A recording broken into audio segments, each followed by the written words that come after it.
자, 그러면 우리 아까 그 그림으로 권한 위임, 대리, 내부임 비교했었죠? 그럼 교재로 한번 그 실제 문제는 이제 문장으로 나오니까 잘 유의해야 될 부분을 봅시다. 자, 우리 110쪽에서 권한의 위임하면 그 의의에서 중요 단어 권한의 일부 권한의 일부만. 그 말 속에는 상급기관에게 주어진 권한 전부는 안 된다는 거예요. 일부. 두 번째, 다른 행정기관에 이전한다는 말, 그죠? 응? 이전. 그 다음에 자, 수임기관이 누구의 이름으로, 명이라는 건 이름이라고 생각하고, 권한을 위임받은 수임기관이 누구의 이름으로, 자기의 이름으로, 응? 수임기관 자기의 명의로. 그죠? 거기에 유의하면 돼. 그 다음에 법적 근거는 위임은 자기에게 주어진 권한을, 법으로 정해진 권한을 다른 기관에, 하급기관에 넘기는 거란 말이야. 법으로 정해진 권한을 바꾸는 거야. 이건 행정기관 멋대로 못 바꿔. 반드시 뭐가 있어야 돼? 법적 근거가 있어야만 한다. 그죠? 그래서 법적 근거, 반드시 법적 근거가 있어야 한다. 자, 위임의 범위 한계의 또 반복이다. 일부만 위임을 할 수 있는 거지. 첫째 끝에 뭐예요? 전부 또는 주요 부분에 대해서 위임은 허용되지 않는다. 응? 권한의 전부 또는 법으로다가 이 행정기관의 권한이라고 명시해놨다든지 그런 거는 위임하면 안 되는. 권한 전부 또는 주요 부분에 대한 위임은 허용되지 않는다. 응? 자, 그 다음에 재임은 거의 안 냈으니까. 자, 위임의 효과. 기억번 위임의 효과라고 하면 위임에 의해 위임기관은 권한을 상실하는 것이고, 따라서 권한은 누구의 권한으로 되는 거예요? 수임기관의 권한으로 돼버린다. 그걸 한자말로 귀속이 변경된다고 얘기를 한다. 그죠? 따라서 A번 위임기관은 이제 자기 권한으로서는 상실한 거니까 자기가 직접 할 수는 없어. 그죠? 그래서 A번 위임기관은 위임된 권한을 자기가 직접 할 수는 없다. 설령 어떻게 돼? 위임받은 기관은 수임기관이라고 그러죠? 수임기관이 권한을 행사 안 하고 방치해놓고 있다 해도 위임기관이 어떻게 돼? 직접 할 수는 없는 거야. 감독권을 행사해서 하도록 명령을 내리지만 직접 할 수는 없는 거야. 그다음에 B번은 감독할 수 있다는 얘기죠. 수임기관이 지 감독하에 있는 하급기관일 때는, 수임기관의 사무처리가 위법부당하다고 인정할 때는 위임기관이 취소 중지시킬 수 있다. 그렇죠? 그래서 즉 지휘 감독권이 있다는 거죠. 자, 니은의 굴자는 뭐겠어요? 수임기관은 자기의 이름과 책임하에 권한을 행사하는 거다. 응? 두 번째 줄 피고는 누가 되는 거다?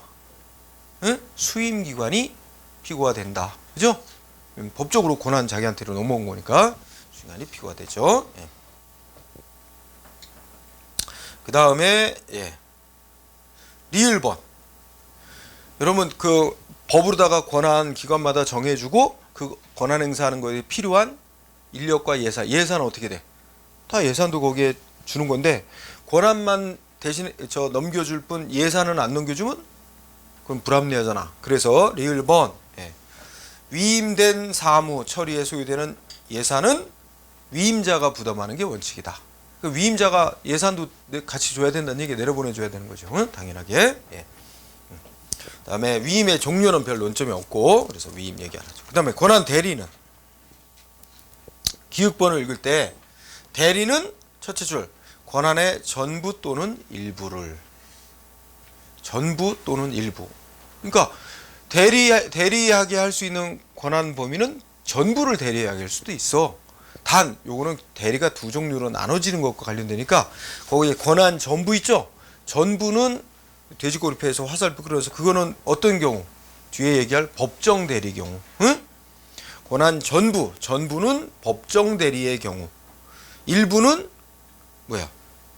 임의 대리의 경우. 이렇게 해서 나눠놔야 돼. 응? 그러면 대리는 법정 대리라는 거와 임의 대리라는 거 두 가지가 있는데, 한꺼번에 대리라는 걸 설명할 때는 권한의 전부 또는 일부를 이렇게 말할 수 있는 거지, 그지? 전부를 대리하게 할 수 있는 건 법정 대리의 경우만 그렇다는 거예요. 자, 그래서 그 다음에는 다른 행정관청이나 보조기관이 피대리관 거기 비추 피대리관청을 위해서 한다는 걸 표시. 피대리관청을 위한 것임을 표시하고 대리기관 자기 이름으로. 응? 피대리관청을 위한 것임을 표시하고 아까 칠판에 썼었잖아, 그죠? 즉 피대리기관을 위해서 한다는 걸 표시하고 자기 이름으로. 대리기관 자기 이름으로 권한행사. 그리고 그렇게 권한행사하면 그 권한행사에 따라 발생하는 권리나 의무는 누구한테 돌아가는 거야? 그 효과는 피대리관청에게 돌아가는 겁니다. 응? 두 번째 끝에 그 행위는 피대리관청이 한 행위로서 효과 발생. 응? 그래서 우리 학문적으로 대리라고 하는 건 실제 실무에서는 권한을 대행한다, 직무 대리한다 이런 말로도 쓰이는 거야. 응? 그 다음에 니은번 대리는 임의대리와 법정대리 두 가지가 있다. 근데 보통 대리 그러면 임의대리를 가리키는 거다. 응? 그 다음에 그래서 둘로 나눠서 설명해. 임의대리와 법정대리. 응? 자, 임의대리는 상급기관이 즉 피대리관청이 야, 이 권한 좀 네가 좀 대신 행사해 하고죠. 상급기관의 의사로 대리시키는 거야. 그죠? 읽고 지나가고 니은번 임의대리는 뭐 없어도 돼요? 법적 근거 없어도 돼. 아까 대리는 권한을 이전하는 거 아니라 그랬잖아. 그래서 법적 근거 없어도 된다. 대신에 대리권의 범위는 어떻게 돼? 첫째 돼. 권한 중에 일부만. 응? 권한 중에 일부만. 임의대리는 일부만. 두 번째 줄 거는 당연한 얘기고. 뭐 법에서 반드시 네가 해라 이렇게 정해놨던 거 어떤 중요 부분은 대리 못 시킨다는 건 당연한 얘기고. 그 다음에 리을번 피대리관청은 자기의 의사로 어떻게 했어? 요 자기 권한 중에 일부를 대리기관으로 대리하라고 시켜놨으니까 그거 잘못 행사되면 자기가 또 책임을 져야 돼요. 그러니까 피대리관청은 대리기관을 뭐 해야 돼? 지감독해야 됩니다. 응? 피대리관청은 대리기관을 지감독할 수 있다. 셋째 줄 소송이 제기되는 경우 국민이 소송하는 경우 누구를 피고로 해야 된다?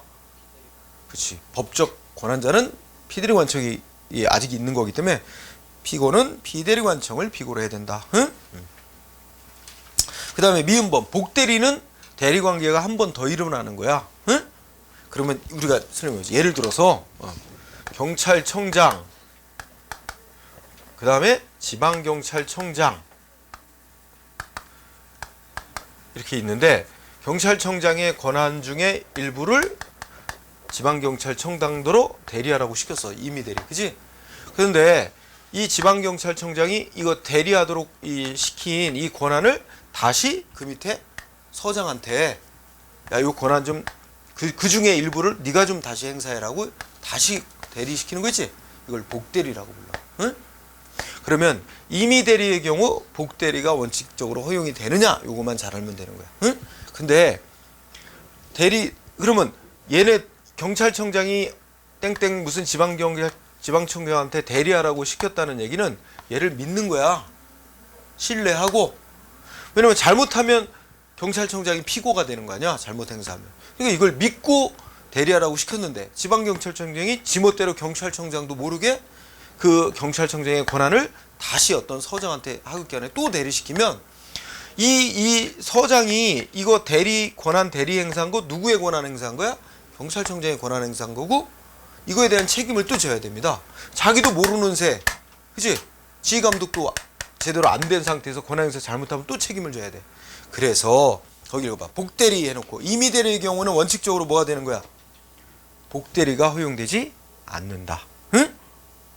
왜냐면 원래의 대리관계가 둘의 신뢰관계에 기초해서 대리관계를 시킨 건데 얘가 피대리관청의 의사도 동의도 구하지 않고 복대리 시키는 건 안 된다는 거야. 그래서 임의대리의 경우는 원칙적으로 복대리가 허용 안 된다. 여기까지.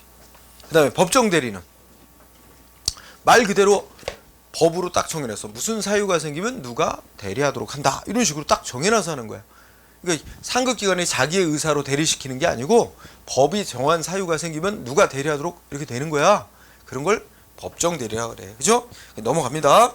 근데 법정대리 종류를 또 잘 여기 유의해야 돼. 법정대리는 다시 두 가지로 나눠. 뭐와 뭐로 나눠? 협의의 법정대리라는 거와 지정대리 이렇게 둘로 나눕니다. 이거 구분할 줄 알아야 됩니다. 자, 거기 이제 협의의 법정 대리와 지정 대리를 구분하는 핵심 단어가 있어. 뭐 갖고 구분하면 될까? 협의의 법정 대리는 첫째 줄에 무슨 단어 있어? 법에 대리할 자가 명시되어 있습니다. 응? 무슨 사유 생기면 누가 대리하도록 한다라고 대리할 자가 명시되어 있는 경우를 뭐라 그래? 협의의 법정 대리. 예를 들자면 우리나라 대통령이 사망했다. 새 대통령 뽑힐 때까지 누가 대통령의 권한을 대리한다? 국무총리가. 헌법에 딱 명시해놨어. 대통령의 권한 총리가 대리한다. 대리할 자가 총리라고 명시돼 있지? 이런 경우의 대리를 법정 대리 중에서도 협의의 법정 대리라고 부르는 거야. 응? 그죠? 반면에 이런 규정이 있어. 뭐 이제 이런 경우로 우리 얼마 전에 뭐 있었지? 그러면 국무총리가 직무를 수행할 수 없는 상황이야. 그러면 누가 대리할까요? 총리의 권한을 누가 대리할까? 응? 부총리가 대신해. 부총리. 우리나라 부총리가 2명 있어. 하나 뭐야? 기획재정부 장관, 경제부총리라고 일컬어. 응? 그 다음이 사회부총리라 그러는데 교육부 장관. 부총리가 2명이야.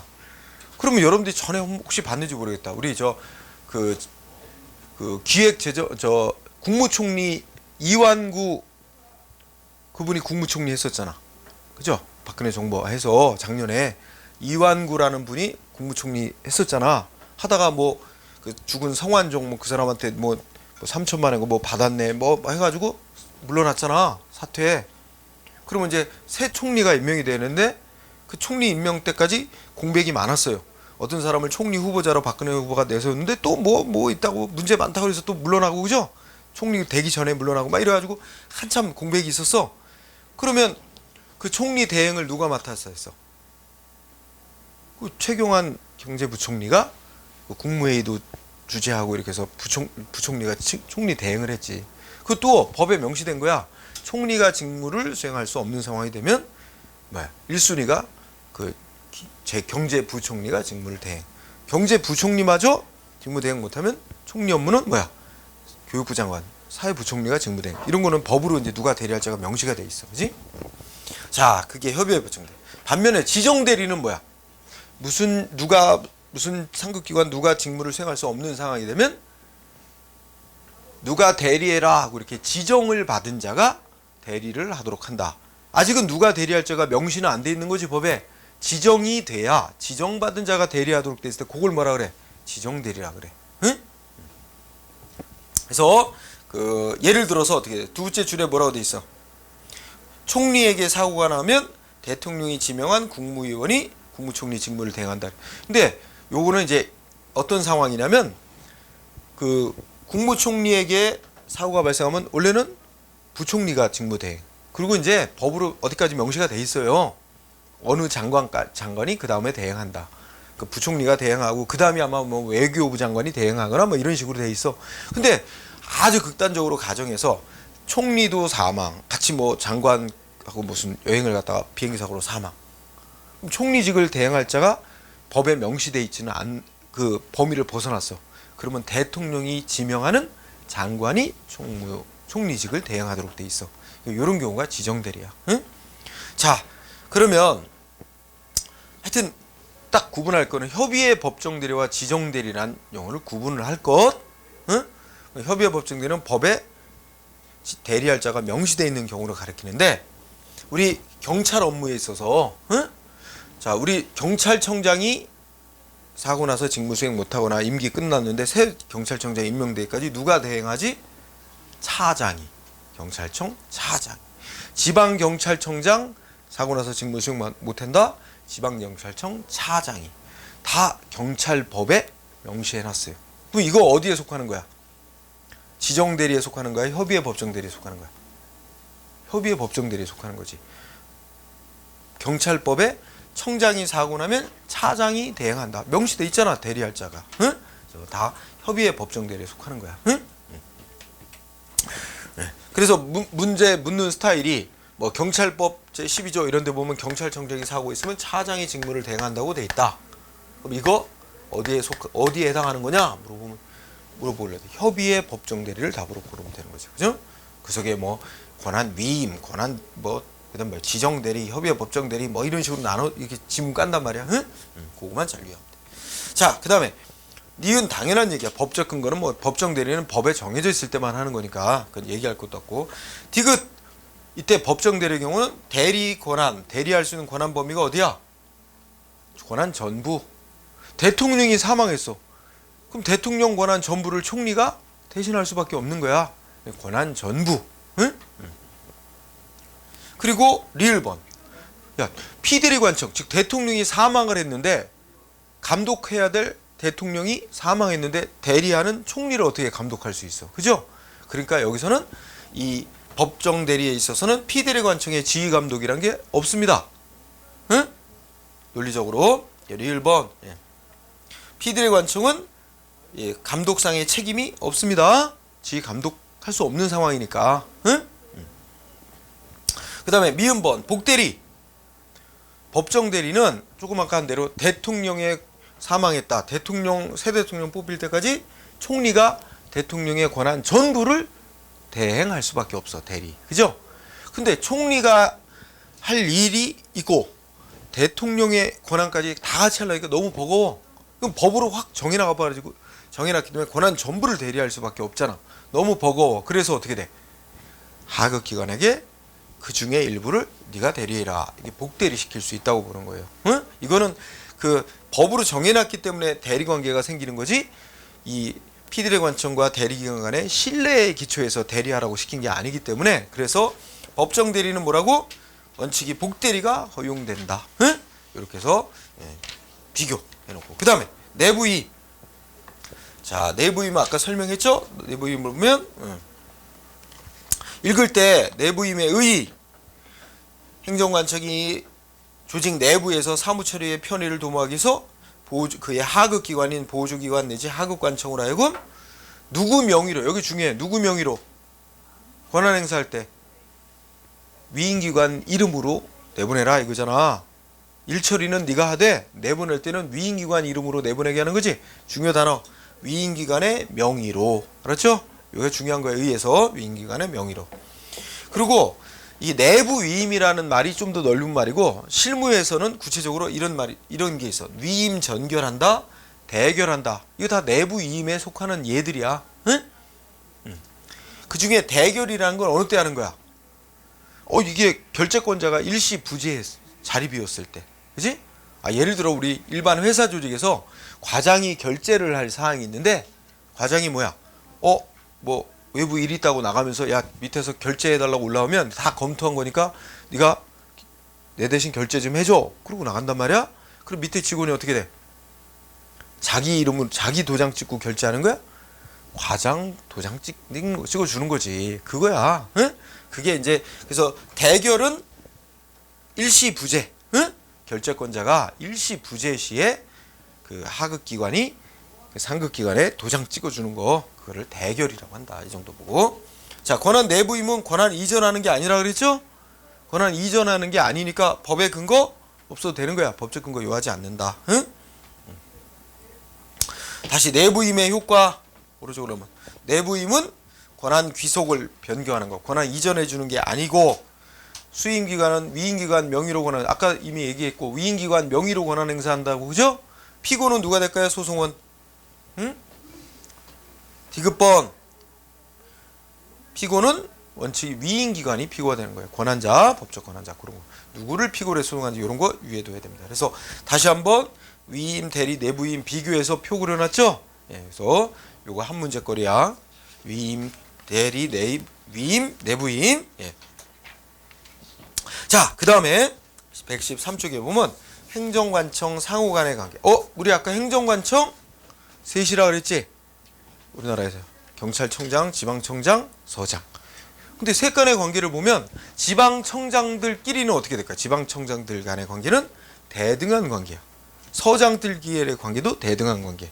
근데 경찰청장, 지방청장, 서장 이렇게 놓고 보면 이들 사이의 관계는 수직적인 권력적인 관계죠. 그죠? 예.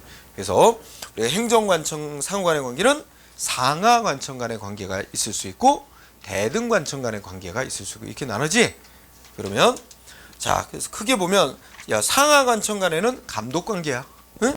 감독관계고 그 다음에 뭐 있어요? 116조에 가면 대등관청 간의 관계는 권한 존중. 대등관청 간의 관계는 먼저 제목만 비추자. 116쪽에서 대등관청 간의 관계는 권한 존중, 협력. 응? 여기는 상하 관계가 아니니까. 응? 그래서 그 상호 협력이라서 뭐 협의, 사무 위탁 내 촉탁, 행정 응원 이런 게 있죠. 제목으로만. 그러면 권한 감독 관계에서 114페이지 상하 관청 간의 관계는 거기에 쭉 읽어보면 동그라미 2번 권한 감독의 수단, 감시권, 뭐 지시하고 보고받고 이런 거 있죠. 감시권 또 뭐야? 하급기관이 뭐 권한 행사하려면 상급기관의 승인을 받고 해라 이렇게 해갖고 승인 내주는 거나 승인권, 인가권, 승인권. 그 다음에 하급기관 간의 싸움 나면 예를 들어 A 경찰서장, B 경찰서장 권한 싸움 나면 감독기관인 상급기관이 교통정리 해주는 거야. 이건 누가 처리해라. 응? 주관쟁의 결정권. 그 다음에 하급기관이 행한 행위 위법부당하다 취소 정지시키는 권한 이런 것들이 있죠. 자, 반드시 공부해야 될 거 훈령권. 응? 훈령권 아주 중요해요. 별표. 자, 그거 읽어보면 훈령이란 건 상급기관이 하급기관에 대해서 업무 처리 지침 내리는 거야. 응? 그래서 읽어봐. 상급관청이 하급관청의 권한 행사를 지휘하기 위해서 발하는 명령을 훈령이라고 하고 훈령을 내릴 권한을 훈령권 이렇게 말한다는 거야. 응? 자, 그러면 시험과 관련해서 1번 A번 훈령은 누구와 누구 사이의 관계에서 얘기하는 거야?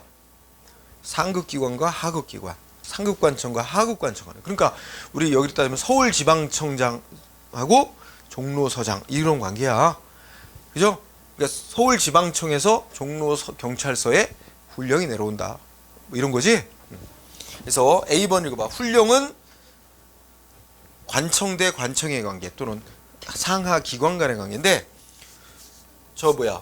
직무명령이란 건 누구하고 누구 사이의 관계야? 상관인 공무원이 특정한 공무원에게 지시하는 거야. 응? 조금 다른 거지. 그지? 그래서 A번도 알아두고 그 다음에 B번은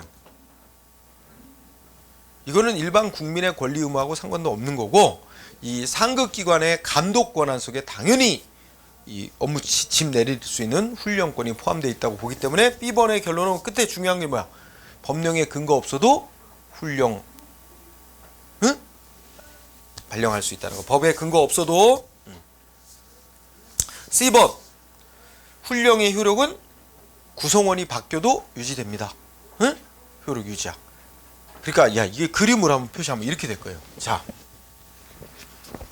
우리가 뭐 서울지방경찰청에서 종로경찰서에다가 종로경찰서 그다음에 여기 서울지방청 이렇게 내면 훈령은 이 관계에서 이렇게 내리는 거 아니야? 그러면 이 종로경찰서에 속해 있는 이 공무원들은 다 이 상급기관에 내린 훈령에 다 따라야 되는 거야. 응? 그런데 만약에 서울지방청장이 어떤 훈령을 내린 서울지방청장이 교체가 됐어. 그래도 어떻게 돼? 원래 내렸던 훈령은 원칙적으로 안 바뀌고 그대로 있는 거야. 바꾸려면 어떻게 돼? 새로 임명된 지방청장이 전의 훈령을 폐지하고 새로운 훈령을 만들어놔야 바뀌는 거야. 그렇지 않는 한은 원래 사람이 바뀌어도 원래 훈령 그대로 유지되는 거야. 응? 그래서 기관, 하급기관이 바뀌건 상급기관이 바뀌건 구성원 바뀌는 건 아무 영향이 없단 말이야. 응? 그래서 기관 구성원이 변경돼도 효력은 존속. 응? 근데 이거는 이제 그 직무명령하고 이제 비교하고 생각을 해보면 직무명령은 상관 한 사람이 어떤 부하 공무원에게 지시 명령하는 거잖아. 그럼 이 사람이 달라지면 그거는 효력이 없어져요. 예를 들어서 뭐야 조직 내부에서 무슨 상급자가 어떤 부하 공무원한테 뭐 복장이 왜 그래, 머리가 왜 그래, 너 단정히 다 고치고 와. 그랬는데 아직 안 따랐어. 근데 뭐야 인사 배치돼서 딴 데로 갔어. 그러면 안 따라도 되는 거예요. 구성원이 바뀌면 직무명령은 효력이 자동 없어져. 근데 훈령은 관청대 관계, 기관의 관계에서 내려오는 거기 때문에 이 구성원 바뀌는 거하고는 상관없이 효력이 유지된단 말이야. 그 다음에 오른쪽으로 하면 종류라 그래서 우리가 넓게 훈령이라고 하는 건 네 종류로 나눠볼 수 있어. 협의의 훈령, 지시, 예규, 일일명령 이렇게 나눌 수 있대. 응? 그 이제 실무에서 통용되는 개념이야. 그래서 협의의 훈령은 뭐 상당히 장기간에 거쳐 일반적으로 지휘 이런 단어로 좀 기억하고, 그다음에 지시는 개별적이고 구체적인 거고 좀 더. 응? 그다음에 예규는 반복적으로 처리되는 사무 기준. 반복적으로 처리되는 거 그 업무 처리 기준. 일일 명령은 뭐 하루하루 뭐야 당직 어떻게 수고, 응? 뭐 이런 거 있잖아. 응? 그런 거에 대해서 하는 거. 그다음에 자, 법적 성질. 훈령은 한마디로 말해서 조직 내부법이야. 국민하고 사이에 효력 갖는 법이 아니야. 그게 첫째 줄이지.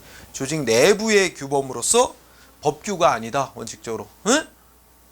아까 법규라는 말은 국민하고 사이에도 효력 갖는 법을 법규라고 칭한다 그랬죠? 이건 국민하고 사이에 효력 갖는 법은 아니단 말이야. 법규가 아니다. 조직 내부법뿐이다. 응? 따라서 어떻게 돼요? 두 번째 줄에 훈령에 위반하고 경찰 공무원이 어떤 행동을 했어? 그럼 어떻게 되는 거야? 징계는 받게 돼. 징계 사유는 돼. 복종 의무 위반했다고 징계 사유는 되지만 그게 국민하고 사이에서 위법한 행위로 되는 건 아니야. 응? 그거 중요. 두 번째 줄에 훈령을 위반한 행위는 원칙은 위법이 아니고 다만 조직 내부에서 징계 사유만 될 뿐이다. 이거 행정 규칙에 관한 논리거든. 그다음에 형식 및 절차 두 가지. 특별한 형식이나 절차를 요하지 않으며, 그러니까 뭐야, 꼭 문서로만 정해놔야 되는 게 아니고 구두로도 지침할 내릴 수 있는 거예요. 우리가 이제 언론 보도 같은 거 보면 예를 들어서 우리 외교부 장관이 일본 가서 무슨 협상을 한다. 어떻게 돼? 대통령으로부터 지침 시달받아. 그때 이게 훈령한다 그래. 말로 전화로다가 말로다가 지침 내린다고. 응? 자, 그래서 특별한 형식 절차를 요하지 않아. 따라서 구두로도 가능하다는 게 포인트. 꼭 문서로만 해야 되는 게 아니라 구두로도 가능. 자, 그 다음에 법적 요건은 또 따로 더 주의해. 훈령이 적법해야 된단 말이야. 적법하게 되기 위한 요건. 그러니까 적법하게 내려가서 하급기관이 복종을 요구할 수 있는 요건. 둘로 나눈데 형식적으로 갖춰야 될 요건과 실질적으로 갖춰야 돼. 실질적인 건 내용을 가리키는 거야. 응? 형식적인 건 뭐야? 응? 자, 형식적 요건 첫 번째 뭐 있어요? 권한이 있는 상급관청이 발령을 해야 된다. 응? 두 번째, 하급관청이 처리하도록 돼 있는 사항에 관해서 내려야 된다. 세 번째, 하급관청의 권한에 속하는 사항 중에서도 법으로 다 어떻게 냈어? 이거는 어디로부터도 지시감독받지 말고 독자적으로 처리해라. 이렇게 정해진 거는 상급기관이 감독할 수 없는 거잖아. 따라서 세 번째, 하급관청의 권한 행사에 있어서 독립적으로 하도록 보장되어 있는 사항이 아닌 걸 해야 돼. 응? 자, 세 가지. 그 다음에 실질적 요건은 내용적으로 어때야 돼? 적법한 내용이어야 되고, 타당한 내용이어야 되고, 실현 가능해야 되고, 명확해야 된다. 응? 그 타당하다는 말이 그 공익에 위반하지 말아야 된다는 말하고 같은 거예요. 적법, 타당, 실현 가능, 명백. 시험 문제 중에 좀 치사하긴 한데 다음 중 훈령의 형식적 요건이 아닌 걸 골라라. 답은 이제 실질적 요건에 해당하는 거 갖다 놓는단 말이야. 응? 이거 그래서 좀 치사하지만 공부할 것. 그죠? 형식적 요건과 실질적 요건을 구분해서 외울 것. 응? 그거 중시하고. 그 다음에 그 밑에 거하고 같이 연결해. 자, 심사권 및 복적 가능성. 그러면 상급기관에서 훈령이란 게 내려왔어. 그죠? 그런데 이거 법에 어긋나는 어떤 지침이 내려온 것 같아. 그럼 하급기관은 심사해보고 이거 뭐야? 잘못된 거다. 복종 안 할 수 있나? 거부할 수 있나? 하는 문제야. 응? 자, 여기에 대해서 둘로 나눠. 형식적 요건이 구비됐는지는 하급기관이 심사해보고 어떻게 돼? 형식 요건도 못 갖췄다 그러면 뭐 할 수 있어? 복종 거부할 수 있다고 보는 거야. 응? 그래서 거기에 첫째 줄에 형식적 요건 심사권이 있다. 이 꼴은 뭐야? 요건 구비 안 됐으면 안 따로 된다는 거야. 복종 거부해야 된다는 거야. 응? 근데 실질적 요건은 상급기관이 내린 훈령이 적법인지 위법인지, 응? 뭐 이런 거 실적 요건에 대한 심사권은 원칙은 없다. 그러니까 원칙적으로 복종할 의무가 있다는 거야. 하급기관이 독단적으로 이거는 위법이라고 막 판단하고 함부로 복종 거부 못하는 거야. 그랬다간 징계받는 거야. 응? 그런 식으로 인정이 되면 이게 어떻게 될까요? 위계 질서가 안 서갖고 조직이 조직이 제대로 운영될 수가 없는 거잖아. 그래서 자, 구분해. 실질적 요건에 대한 심사권은 원칙적으로 없다. 원칙적으로 복종해야 된다. 복종 의무가 있다는 거야. 단 예외가 있어. 그래서 그 화살표 여기 잘 봐.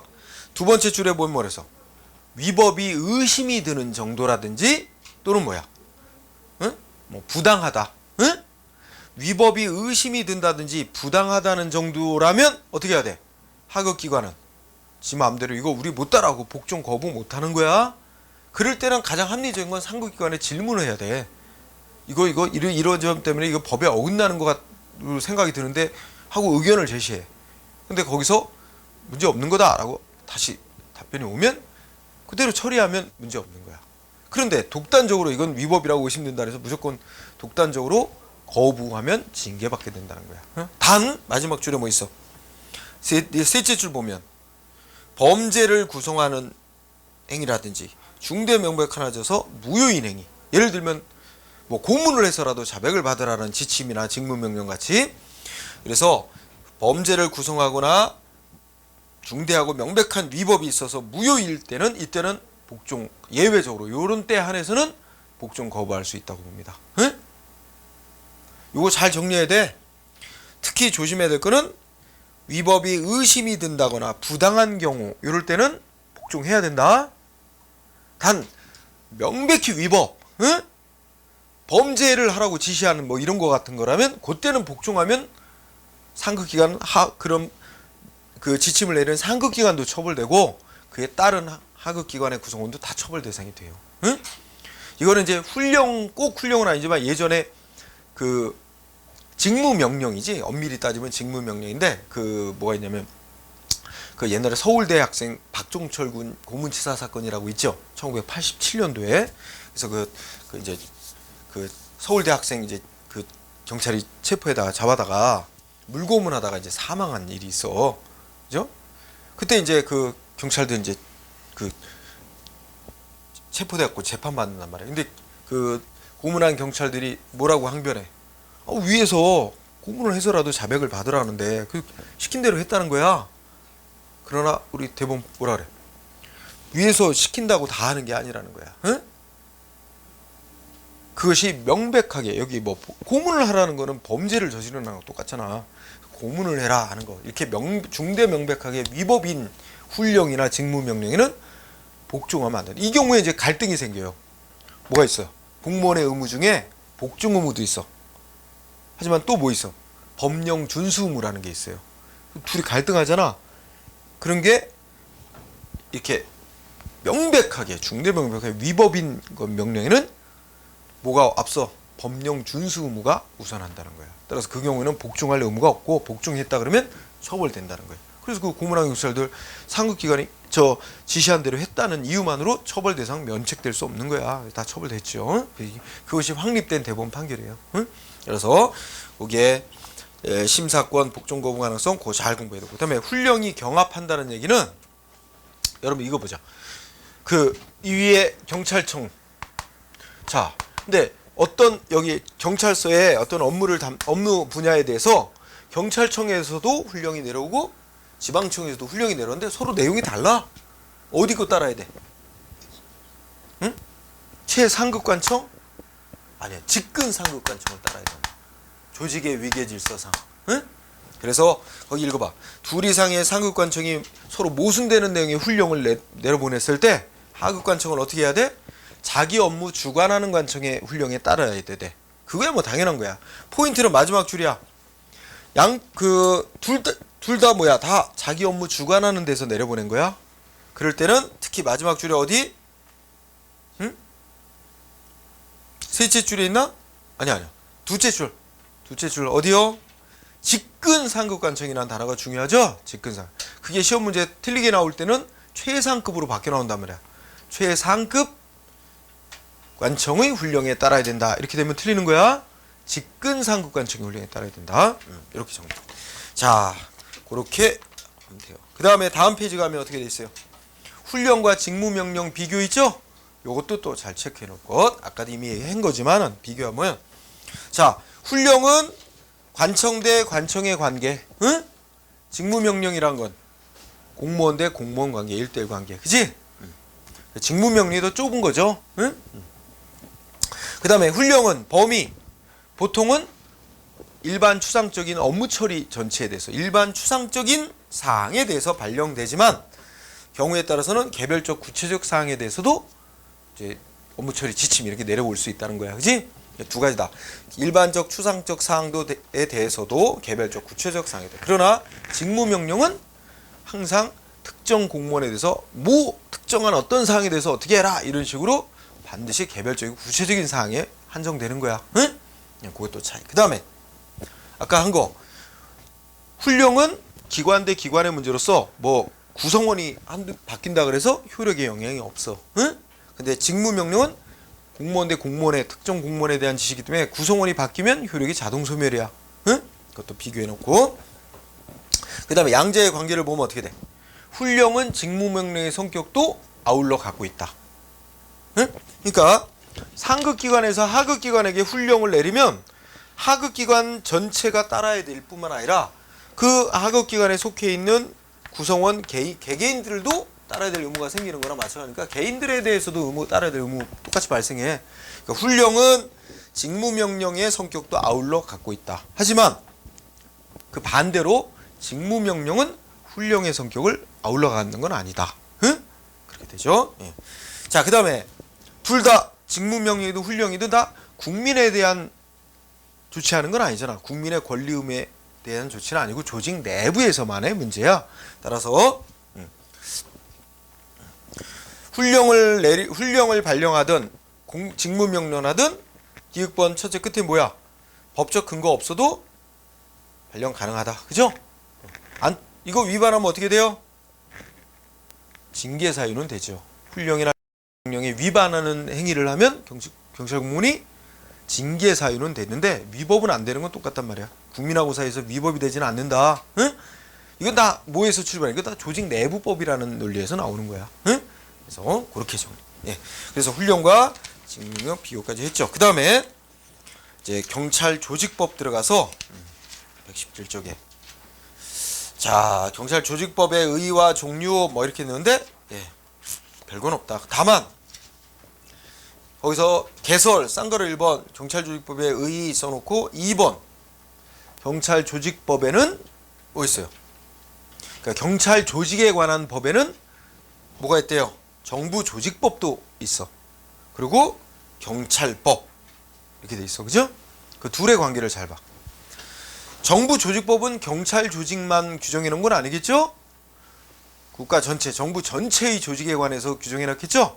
그러니까 정부 조직법은 국가의 행정 조직 전체에 관한 기본법인 반면 경찰법이라는 법은 91년에 만들어진 경찰법은 정부 전체가 아니라 경찰의 조직에 관해서만 규정해 둔 법이다. 응? 그 다음에 우리나라 경찰법 제1조에서 경찰 조직과 관련해서 기본 원리라고 3가지 지적해 놨어. 뭐야?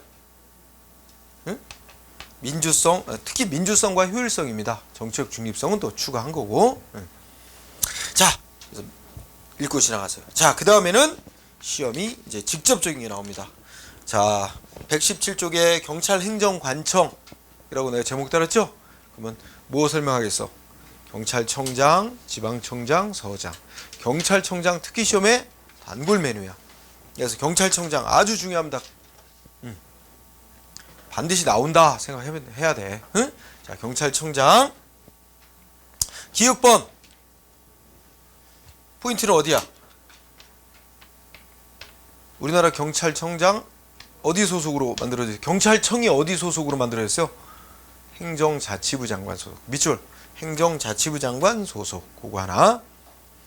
행자부 장관 소속으로 경찰청을 두고 경찰청의 책임자로 경찰청장을 둔다고 돼 있고, 니은번. 자, 계급. 경찰청장의 계급은 뭐로 한다? 치안 정감. 응? 아니, 치안 총감. 참, 치안 총감. 그 다음에 디귿을 꼭 외워야 됩니다. 경찰청장 어떤 절차를 거쳐 임명되는지, 그죠? 최종적으로는 이제 대통령이 임명하게 돼 있지. 근데 앞에 봐, 잘라봐. 자, 먼저 뒤에 공부할 경찰위원회의 동의를 받아. 거기서 잘라. 경찰위원회라는 곳에 동의를 받아. 그 다음에는 그 옆에 행정자치부 장관이 제청. 응? 그 다음에 국무총리를 거친다는 건 필요 없어. 그는 뭐야? 있어도 그만 없어도 되는데, 그는 원래 대통령이 최종 결정하는 거는 반드시 그에 앞서 총리를 거치게 돼 있는 거야. 응? 총리 거친다는 건 큰 의미가 없고, 세 가지. 경찰위원회의 동의를 받아. 누가? 제청. 행자부 장관이 제청을 해서 대통령이 임명한다. 그렇죠? 총리 거치는 건 그냥 당연한 거고. 응? 이때 두 번째 줄. 대통령이 임명하기에 앞서 뭐 거쳐야 돼? 국회의 인사청문을 거쳐야 된다. 그것도 밑줄. 그러니까 니은번에 네 가지를 잘 유의해둬야 돼요. 국회 인사청문 거쳐야 된다. 그 다음에 리을번. 임기 몇 년? 외워야 돼. 임기 2년. 자, 임기 2년 마치고 다시 임명될 수 있어, 경찰청장? 절대 안 돼. 중임할 수 없다. 이건 두 번 다시 못한다는 뜻이야. 야, 같이 묶어서 임기 2년 중임할 수 없다. 응? 임기 2년에 중임할 수 없다. 자, 어쨌든 우리 법에서는 경찰청장의 임기를 보장해 놨죠. 2년. 응? 근데 아직까지 91년 이후에 임기 2년을 채운 경찰청장이 한 명도 없어요. 응? 다 중간에 어떻게 돼? 중간에 다 사퇴라기보다는 뭐 여러 가지 사건 터져서 물러나라는 압력에 의해서 물러났죠. 응? 그러니까 여러분, 대통령이라 해서 너 그만둬 하고 일방적으로 자를 수 있어? 경찰청장? 못 잘라. 장관은 일방적으로 자를 수도. 임기가 있나, 장관이? 근데 여기 법으로 임기가 2년 딱 보장돼 있잖아. 대통령도 파면 못 시키는 거, 못 자르는 거예요. 다만 이제 뭐 했어? 뒤에서 이제 막 너 안 나가면 뭐 해가지고 쑤셔가지고 못 견디고 나가게 만드는 거지. 본인이 끝까지 버티고 안 나가면 자를 방법은 없어요. 응? 법으로 임기 보장돼 있기 때문에. 응? 자, 임기. 지금 경찰청장 강신명 경찰청장인데 모르겠어. 지금 아직 1년 1년 아직 안 됐을걸? 그죠? 박근혜 정부 내년 2018년 2월까지가 이제 임기야. 그래. 아마 1년 정도 더 하면 임기 채울 텐데, 그지? 한번 처음 나올지 모르겠다. 그 다음에 미음번. 경찰청장이 직무를 집행하면서, 자, 밑줄 쳐주세요. 뭐를 위반했을 때는? 헌법이나 법률을 위반했을 때. 그게 다 포인트야. 그러면 국회에서 뭐야? 이제 탄핵 소추를 의결할 수 있다 그랬지? 그거는 읽고 지나가. 탄핵 소추를 의결할 수. 탄핵 소추라는 건 고위직 공무원에 대해서 말하자면 뭐야? 정치적으로 파면시키는 요구를 할 수 있다는 거야. 그러면 이제 국회에서 과반수 이상 찬성해서 통과되면 헌법재판소로 가게 되고, 헌법재판소에서 최종 결정 나면 이제 잘리는 거야. 응? 그런 건데, 하여튼 헌법이나 법률을 위반했을 때, 요거 하니까 최근엔가 문제 하나 생각나네. 지문이 뭐냐면 요걸 그대로 놓고, 경찰청장이 직무를 수행하면서 헌법이나 법률, 대통령의 지시를 싹 집어넣었어. 대통령의 지시를 위반했을 때는 국회는 탄핵소추 의결할 수 있다. 대통령의 지시 위반으로 그런 탄핵 소추할 수 있는 이유가 아니잖아. 그렇게 말을 만들어서도 너, 응? 그 유의하고. 그 다음 그 밑에 주의. 자, 경찰청장은 퇴직한 날로부터 2년 이내에는 정당 같은 데 가입하거나 이런 거 못하게 해놨었어. 그죠? 근데 이 규정 어떻게 됐다는 거야? 헌법재판소로부터 위헌 결정 받아서 삭제. 그러면 지금은 없단 말이야. 그럼 현재는 어떻게 돼? 퇴직한 날로부터 바로 다음날 어떻게 돼? 정당 가입해도 돼. 응? 그러니까 그럼 문제 어떻게 나오겠어? 지금은 없는데 지금도 있는 것처럼 할 수, 2년 이내에는 정당 가입 못한다. 이렇게 딱 지금 놓고 틀린 거 골라라. 이렇게 할 때 그런 걸 넣는단 말이야. 응? 이건 지금 없어졌다. 유의하면 되는 거예요. 자, 그 다음에 비읍은 별건 없어. 경찰청장은 국가경찰에 관한 사무 총괄, 경찰조직 업무 관장, 소속 공무원 다 지휘 감독한다. 읽고 지나가고. 시호번 경찰청장 보조기관으로 차장, 국장, 과장 등이 있다. 이때 차장은 경찰청장 이 부득이한 사유로 직무 수행할 수 없다는 직무를 대행한다. 이거 아까 공부한 뭐라고 가로 속에 써놨어?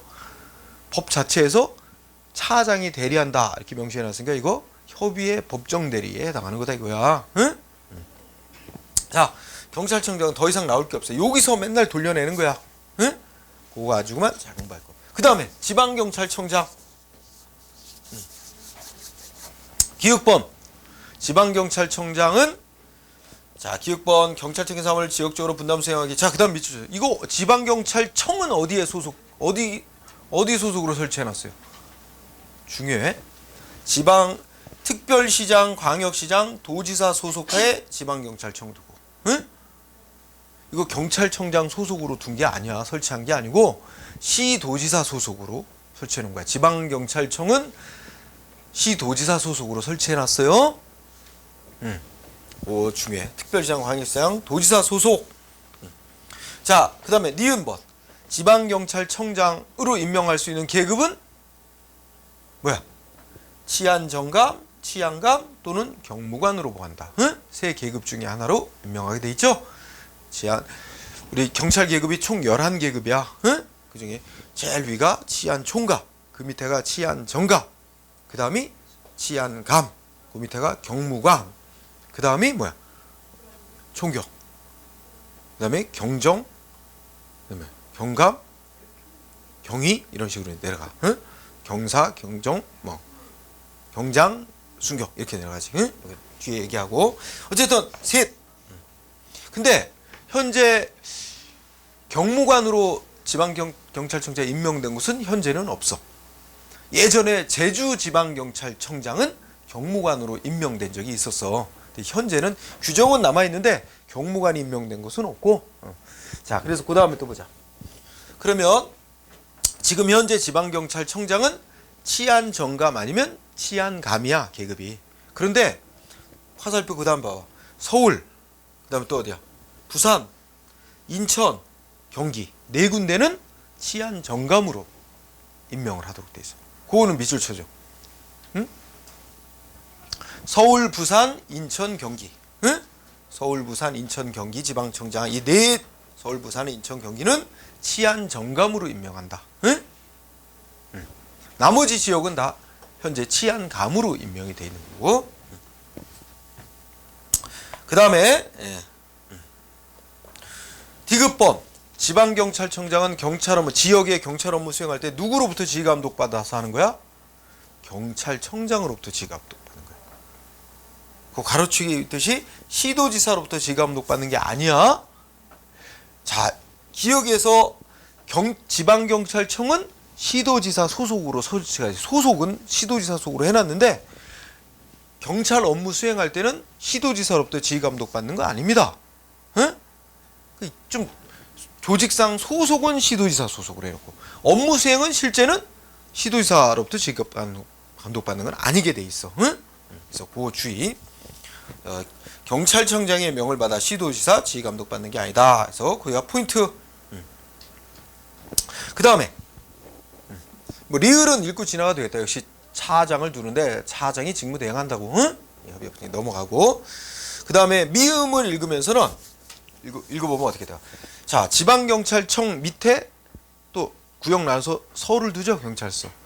그러면 경찰서의 업무를 또 구역 또 세부적으로 나눠서 지구대, 파출소, 분소 이런 거 둔단 말이야. 그러면 미음은 공부하자면 두 번째 줄에 지구대, 파출소 누가 설치하는 거야?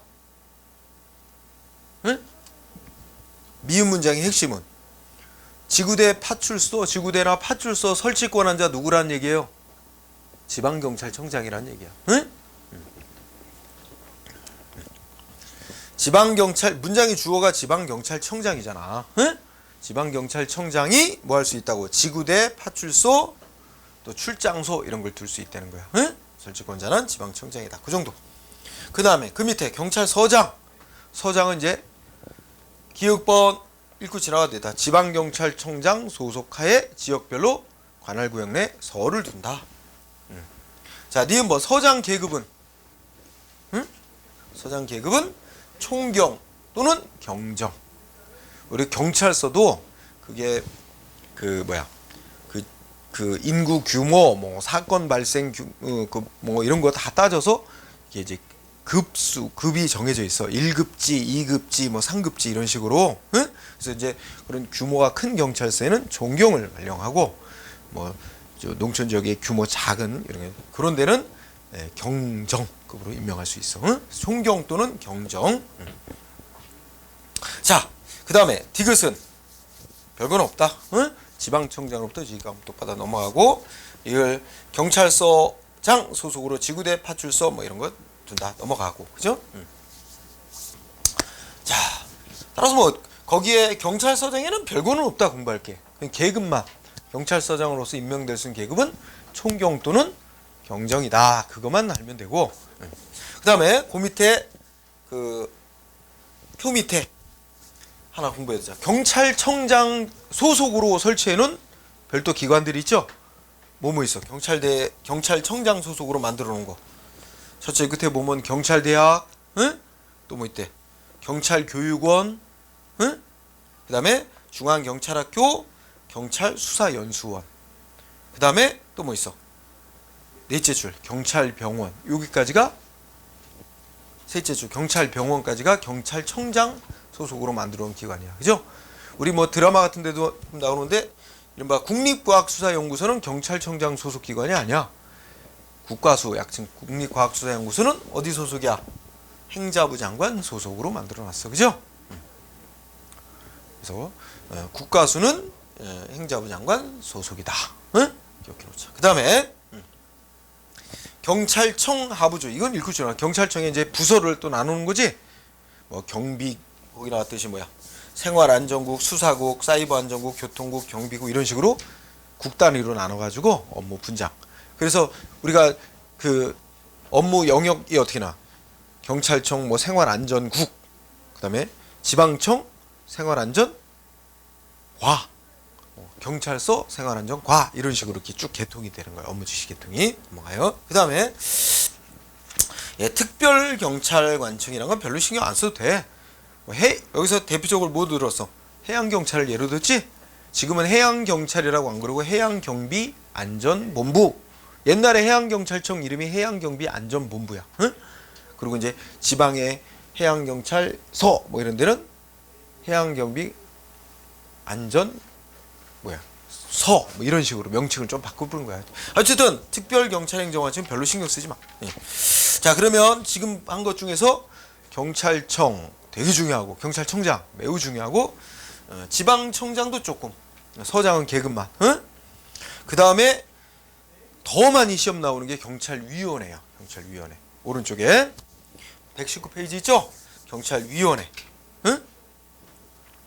자, 경찰위원회는 뭐 늘 나온다고 봐야 되니까 별표를 아주 많이 해놓고, 자, 우선 제목 동그라미 1번에 경찰위원회 놓고 괄호치고 경찰법이 설치 근거가 되는 법이야. 설치 근거법은 경찰법에 의해서 도입된 거야. 우리 경찰 역사했을 때 배웠잖아.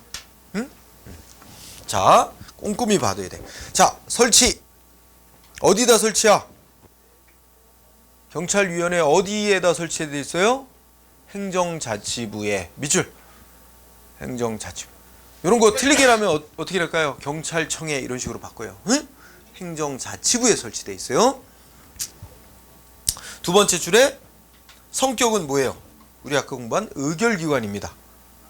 그래서 설치 목적은 정치적 중립성, 민주적 운영 이런 걸 확보하기 위해서 1991년 경찰법 만들어지면서 도입한 거야. 성격은 뭐라고요? 의결기관. 의결기관이니까 어떤 경찰의 업무에 관한 중요한 사항을 결정하는 권한만 있어. 그럼 결정 내리면 우리 경찰청장 등은 다 그에 따라야 됩니다. 의결기관의 법적 구성력이 있는 거예요. 자, 니은번. 아이고, 이거 몇 명으로 구성이야? 위원장 1명을 포함하여 7명의 위원으로 구성. 밑줄. 위원장 1명을 포함한 7명의 위원으로 위원. 그 다음에 그 하나 두 번째 한마디. 위원장하고 5명의 위원은 뭐로 한대? 비상임위원으로 한대. 비상임위원이라는 말의 뜻은 뭐예요? 하루 종일 아침에 출근해서 뭐 저녁 때 퇴근할 때까지 이게 늘 이 경찰위원회 사무만 담당하도록 이렇게 임명된 사람을 상임위원이라고 한다면, 비상임위원은 원래 본업이 따로 있어. 그러면서 이거 위원으로 위촉돼 가지고 이제 이 업무를 같이 하는 거야. 응? 그래서 그 보통 대학 교수 뭐 이런 사람들이 이제 위원으로 임명이 돼요. 응? 그래서 위원장 및 5명의 위원은 비상임위원으로 하고, 1명만 위원 1명은 상임위원으로 한다. 응? 법조문이야 이거 그대로. 그 중에 디귿번 이 1명의 상임위원은 뭐로 한다고? 정무직으로 한다. 응? 이 정무직이라는 표현은 이제 공무원을 분류할 때 약간 정치적으로 임명하는 자리를 정무직이라 그래. 임기가 보장돼 있는 것도 아니고, 응? 그렇단 말이야. 응. 자, 그래서 거기 잘 중요해. 그 다음에 그 밑에 위원의 임명 및 결격사 있죠. 위원은 어떤 절차를 거쳐서 임명해요? 밑줄. 행자부 장관의 제청으로 대통령이 임명한다. 응? 총리 거치는 건 늘 똑같다 그랬고, 대통령이 하는 건 다 행자부 장관의 제청으로 대통령이 임명. 니은은 당연한 얘기잖아. 눈을 읽었죠? 넘어가요. 디귿 외운다. 아까 7명의 위원 중에 2명의 위원은 법관의 자격이 있는 사람을 임명하도록 되어 있죠? 그것도 밑줄 디귿. 위원 중 2명은 법관 자격이 있는 사람이어야 한다. 그 다음에 리을번. 다음 중에 어느 하나에 해당하는 사람은 위원으로 임명될 수 없어. 응? 자, 위원으로 임명될 수 없는 것 4가지 사유 있죠? 근데 숫자는 다 뭐예요? 응? 3이에요. 3. 응? 자, 첫 번째 1호. 정당에 가입했던 사람이면 당적 이탈한 날로부터 3년 안 지난 사람. 2번. 선거에 의해서 취임한 자리에서 퇴직한 날로부터 3년 지나야 되고, 3번. 경찰, 검찰, 국정원 직원 내지 군인이었다가 퇴직했으면 3년 지나야 위원이 될 수 있는 거야. 4번은 국가공무법상의 공무원 될 수 없는 결격사유에 해당하지 않아야 된다는 거고. 응? 자, 특히 3번을 잘 유의해 두세요. 이 중에 자주 쓰이는 건 3번이야. 경찰 공무원, 검찰 공무원, 경찰, 검찰, 국정원, 군인직에서 퇴직한 날부터 몇 년? 3년. 응? 숫자 5 뭐 이런 거로 잘 바꿔요. 5로 바꿔요. 응? 3 유의해 둬요. 여기 꼼꼼하게 해야 돼. 치사하게 나오니까. 그 다음에 밑에 위원회 임기 및 신보자. 임기 몇 년? 임기 3년으로 하되, 그 다음을 잘 봐요. 연임할 수 없다. 연임할 수는 없어. 그러면 한번 경찰위원회 위원 됐던 사람 또 경찰위원회 위원 또 임명될 수 있어 없어? 있긴 있어. 근데 위원 임기 끝났는데 또 바로 위원으로 또 임명, 바로 연달아 임명은 못 한다는 거지. 한번 위원 임기 마치면 한번 뭐 쉬었다가 그 다음에 뭐 다시 임명한다. 이거는 가능해. 연임이란 말은 연달아 임명할 수는 없다는 얘기잖아. 응? 그래서 어쨌든 임기 3년으로 하며 연임할 수 없다. 응? 연임할 수는 없다. 그 다음에 끝에도 다 주지. 보궐위원이란 말 나오죠? 무슨 뜻이야? 위원 7명 채워놨는데, 임명해놨는데 그 중에 1명이 갑자기 사망, 임기 중에. 그러면 어떻게 돼? 새로운 위원을 다시 채워넣는단 말이야. 그 새로 들어온 위원은 전임자의 남은 기간만 임기로 한다는 거야. 응? 보궐위원회 임기는 전임자 임기의 남은 기간만을 한다. 이것도 같이 꼭 공부. 기억번 중요. 니은은 뭐 당연한 얘기야. 응? 당연히 이제 위원직에서 퇴직하는 사유. 아까 4가지 사유 중에 해당하면 자동 퇴직된다는 것 읽고 지나가고, 3번 이거 신분 보장해 놓는 거지. 정치적 중립성 위해서 위원은 중대한 신체 정신상의 장애로 때문에 직무 수행 못하게 된 경우를 빼고는 강제로 면직당하지 않는다. 강제로 잘리지 않는다는 얘기지. 응? 신분 보장해 놓은 거야. 위원에게 지킬 것이 요구되는 의무 2가지가 있습니다. 경찰위원회 위원이 된 사람은 어떤 의무를 준수해야 돼? 국가공무원법상의 공무원의 의무 중 첫째 뭐예요? 비밀 엄수 의무. 응? 또 하나는 정치운동 금지 의무. 두 개의 의무 지키도록 했어요. 비밀 엄수 의무, 정치운동 금지 의무. 응? 두 가지. 그 다음에 이 경찰위원회에서 심사해서 결정하도록 돼 있는 의결사항. 이거는 법으로 명시된 건 반드시 경찰위원회 의결을 거쳐야만 됩니다. 그런 사항이 총 몇 가지야? 6가지가 있습니다. 응? 6가지인데 자 1번 읽어보면 어떻게 돼? 뭐 별건 없다. 국가경찰의 인사, 예산, 장비, 통신 등에 관한 주요 정책, 국가경찰 업무 발전에 관한 사항 읽고 지나가고. 그 다음에 2번 인권보호. 그 다음에 3번 부패방지 청렴도 향상. 네 번째 국가경찰 임무 이외에 다른 국가기관으로부터 협조 요청 들어온 사항. 응? 그다음에 5번째 제주자치경찰로부터의 협조 지원 뭐 이런 거에 관한 사항. 응? 옛날 책은 이런 거 안 들어있어요. 최근에 다 개정된 것들이 또 들어가고 그래서. 그다음에 다음 페이지에 6번 뭐 있어? 6번 누가 요구하면 그 체크해놔야 돼. 행자부 장관 및 행자부 장관하고 누구? 경찰청장이 이거 심사해서 결정 좀 내려달라 하고 위원회에 붙인 사항. 응? 둘이에 둘. 행자부 장관하고 경찰청. 여기 지방청장 들어가면 돼? 안 돼? 안 돼요. 행자부 장관하고 경찰청장이 이것 좀 심사해서 결정해달라 하고 요구한 사항. 응? 지방청장은 안 들어갑니다. 유의해둬야 돼. 자, 그 다음에 제2 요구권 보자. 제2 요구권은 자 읽어봐요. 그러면 행자부 장관은 경찰위원회에서 위에 6가지 사항에 관해서 심의 의결한 내용이 부적정하다고 판단될 때는 재의결을 다시 심사해서 재의결을 해달라고 요구할 수 있어. 응? 자, 그럼 여기서 하나 경찰위원회가 의결한 사항에 대해서 재의결 요구할 수 있는 권한자는 누구야? 행자부 장관입니다. 그래서 키워드는 행자부 장관이에요. 시험 나올 때 뭐로 바꿀까? 경찰청장은 이렇게 잘 바꿔. 응? 행자부 장관은 재의결을 요구할 수 있어. 다음에 숫자. 행자부 장관이 재의결을 요구하려면 경찰위원회에서 의결된 날로부터 며칠 이내? 10일 이내에 재의결을 요구해야 되고, 행자부 장관이 이렇게 재의결 요구를 하면 경찰위원회는 다시 재의결을 했는데 며칠 이내에 재의결을 해야 돼? 7일 이내에 재의결. 이런 거 다 숫자 기억해야 돼요. 응? 그 다음에 셋째 좀 화살표. 이렇게 경찰위원회는 지금 법적 성격이 의결기관이라고 했잖아. 응?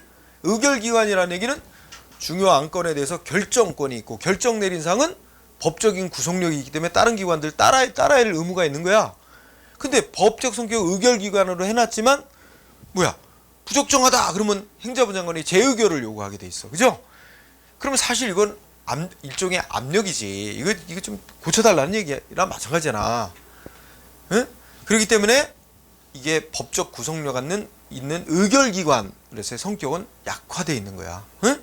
따라서 읽어보면 법적으로는 의결기관으로 되어 있지만 이 행자부 장관의 재의요구권이 인정되고 있어서 실질적으로는 그 의결한 사항에 대해서 법적 구속력이 약화되어 있기 때문에 최종적으로는 그냥 심사 토의만 하지 의결기관의 역할은 제대로 못하는 거 아니냐 이런 비판을 받고 있다는 얘기야. 응? 자, 그래서 제2요건 잘 공부하고 그 다음에 위원회 운영 1번 이 경찰위원회 사무는 어디서 처리한다? 경찰청에서 처리한다고 돼 있어요. 1번 위원회 사무는 경찰청에서 처리한다. 다 이거 법 규정이야. 응? 2번은 위원회에서 의결할 때 몇 명 모여야 적법하게 회의가 시작되고 몇 명이 찬성해야 결정 나는 거냐? 어떻게 돼 있어요? 응? 제적위원 과반수가 출석해야 되고, 응? 아까 제적위원 몇 명입니까? 응? 7명이었죠? 7명 중에 최소 4명 이상 출석해야 회의가 열리고 출석한 위원회 어떻게 돼? 과반수 찬성. 응? 그러면 최소 3명만 4명 출석해서 3명 찬성하면 결정 나는 거죠. 응? 그래서 그거 외워. 제적위원 과반수 출석, 출석위원 과반수 찬성. 응?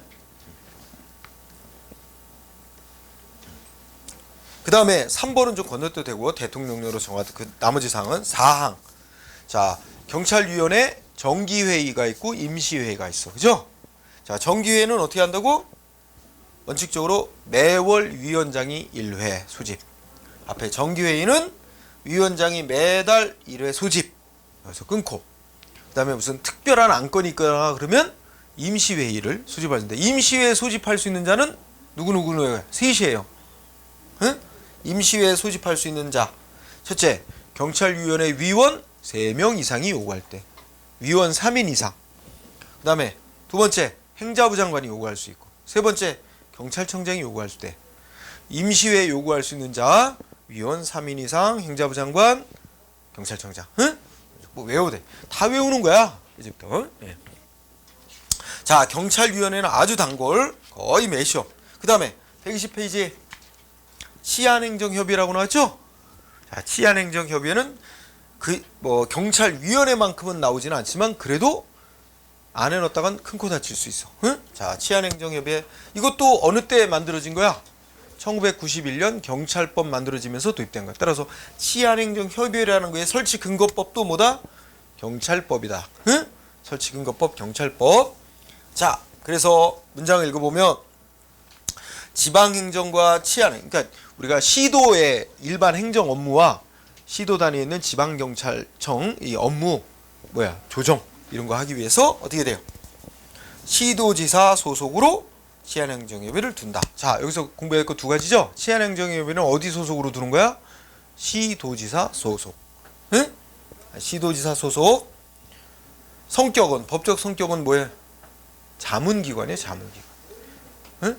그러니까 여기에 결정에 법적으로 따를 의무는 없는 겁니다. 자문기관 두 가지 공부. 그 다음에 구성과 운영 거기 내려가면 기획법.